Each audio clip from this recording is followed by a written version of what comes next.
হলো, এইভাবে ডাকছিস কেন? মা মা তোমার জন্য একটা খুশির খবর এসেছে। কি আমার জন্য খুশির খবর এসেছে? তোমার জন্য খুশির খবর বুঝতে পেরেছি, সামনে তো পুজো, তুই আমাকে সুন্দর দেখে একটা পাকিস্তানি চুড়িদার কিনে দিবি। তা এসব আমি কিছুই কিনে দিব না। তাহলে কি খুশির খবর এসছে? আরে মা, তোমার যখন গ্যাস শেষ হয়ে যায় তুমি বল না এখন আমি কি রান্না করব, কিসে রান্না করব, যাই দোকান থেকে একটু মুড়ি কিনে খাই, ভালো লাগছে না, কি করব, ভালো লাগছে না, রান্না করব। আরে কি আছে বলতো?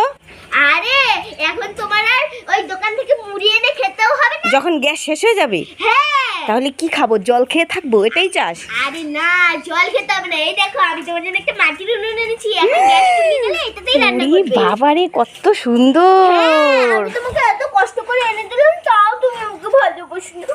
কে বলেছে আমি তোকে ভালোবাসি না? তোকে তো ভালোবাসি, শোনা। ঠিক আছে, চল চল চল।